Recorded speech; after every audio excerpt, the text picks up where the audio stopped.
What's up everybody and welcome back to the channel. So here in my garage we have the all new 2023 Nissan Z.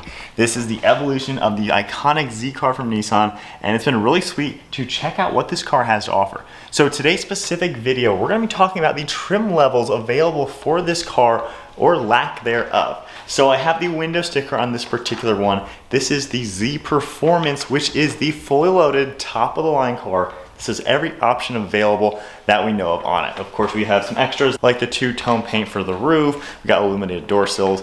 But fundamentally, so looking at the trim level of what this car is gonna have, the Performance gives you, well, just that, all the performance. So if we take a look, you can see how we have these nice wheels. That's gonna be all part of the Performance package.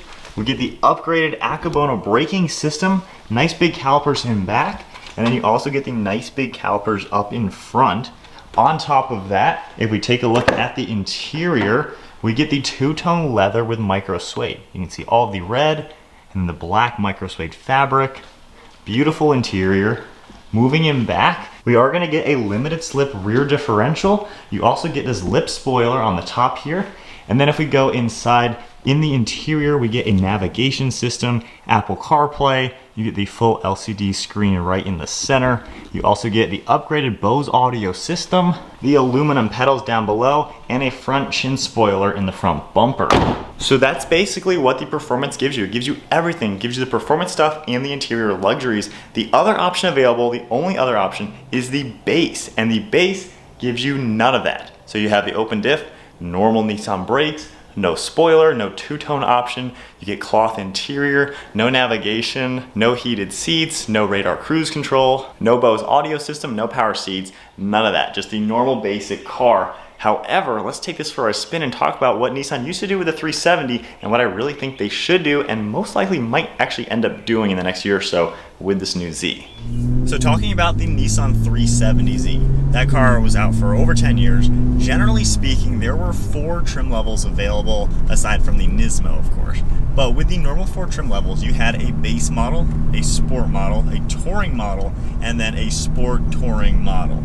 Currently for 2023, we have 2 trim levels aside from the Proto spec, but the 2 normal trim levels are the Sport and the Performance. And when you look at them, the Performance really is what the old Sport Touring was. It has all the interior luxuries, all the nice technology and amenities, and all of the performance, the differential, the big brakes, the nice wheels, the spoiler, the aero, stuff like that. And then when you look at the Sport model currently, that's basically the same as the base model for 370. So basically what the 370 had in the base model, it was just that. It was the basic car. You had fabric seats. You didn't have any screen at all. It just had a little glove box here. You had normal brakes, normal wheels, open differential, no spoiler. It was just the basic car.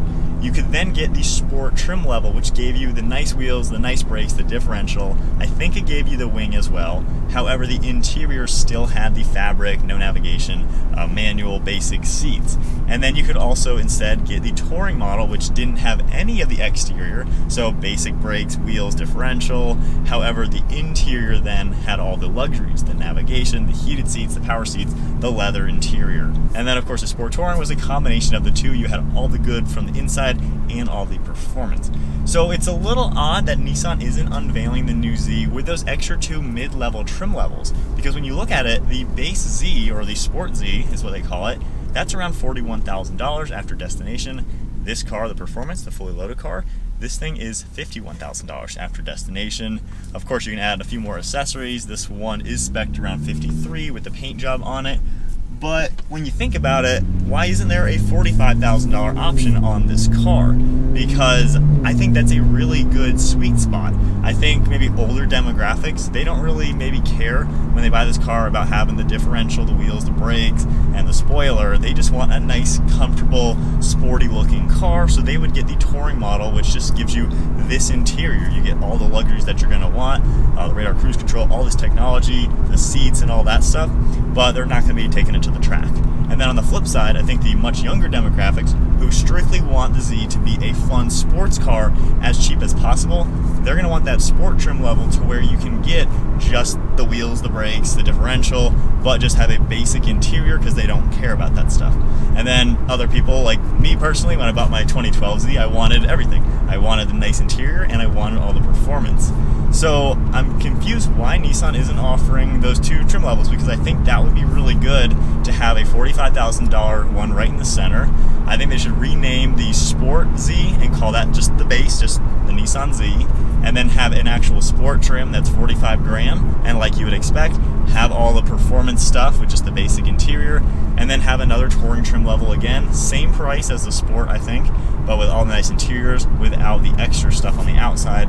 And then stick with this, of course, the Performance, that's a cool name, I guess. That can be the fully loaded car with all of the options that you're gonna want. And then, of course, the Proto Spec is just a little special edition, fully loaded car with the unique yellow. So comment below, what do you guys think? Why didn't Nissan do that? I wonder if it kind of has to do with production and things like that. Because if I look back, when I bought my 2020 Toyota Supra, that was right in the beginning, right when they were first available, I couldn't really order what I wanted. They were actually only making the premiums when I ordered my car. Personally, when I bought that car, I wanted to just get a base model with the navigation package because I didn't really care about the heated seats, a heads-up display, a few other options, parking sensor, stuff like that. I just wanted to get the car with navigation. And I couldn't get that. That was like 6 or 8 months out because Toyota simply was not producing any base model cars. So I wonder if Nissan is just taking that into consideration and saying, we're either going to give you all or nothing. You can get the fully loaded car, or $10,000 cheaper, get the base model car. So I feel like that might also be a push to get more people to buy the fully loaded car. However, I could also see a lot of people then buying the cheaper car because $10,000 is a really big amount of money in one car. When you only have two trim levels, I feel like a 10 grand gap is a pretty large gap between the two. And from my own experience from multiple 370Zs that I've driven, and of course my Zs that I owned, I really like the upgrades with the performance and the interior. Because with that differential, you can floor it around a turn, get up to some high speeds, and you're going to have traction. The open differential in a 400 horsepower turbo car, I feel like that's kind of going to dilute some of the fun factor in the Z.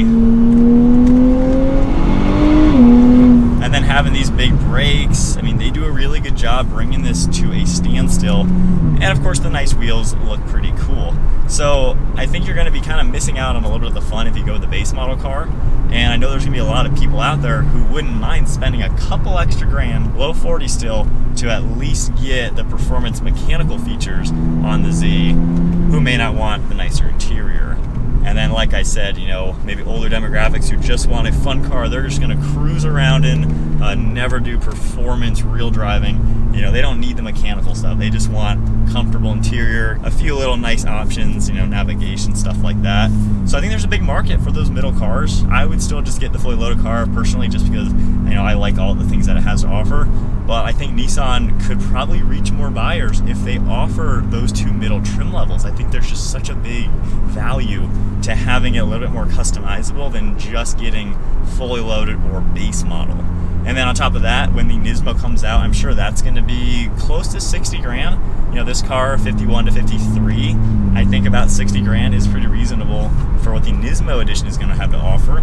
That'll, of course, probably be tuned a little bit more, maybe extra 50 horsepower, upgraded suspension, a little bit stiffer, bucket seats. And then I wonder if they're going to have it to where the navigation system is optional or not. Because before you could get a Nismo and a Nismo Tech. I had the Nismo Tech, which basically just added the navigation system. So it'll be interesting to see what Nissan does. Overall, it's a really good platform. But I think really towards the tuner guys who want the mechanical aspects, I feel like it kind of sucks for them because they may not care about the interior, but they want that differential and the brakes. And you can only get it if you spend that extra $10,000.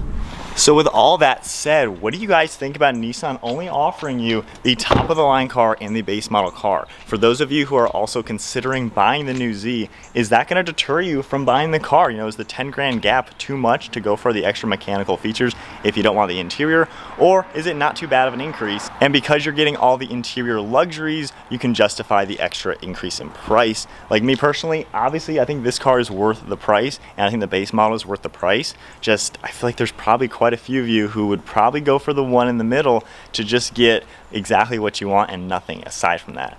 So there's a quick video I wanted to make just talking about why is there no mid trim level. So if Nissan, if you guys are watching this, I think strongly consider doing that. I think that's going to open up the buyers and make people who might be looking at the Supra, which is going to be the #1 competitor, I think it's going to make them look at this car and really be able to pick the perfect car for them, because I think the Z has a lot to offer, and I think the pricing can certainly be really good for all the options available. So there's a quick video for today just talking about the trim levels for the new Nissan Z. If you guys enjoyed today's video, be sure to give it a thumbs up and hit that subscribe button. Stay tuned for plenty more content. I'll see you guys in the next video.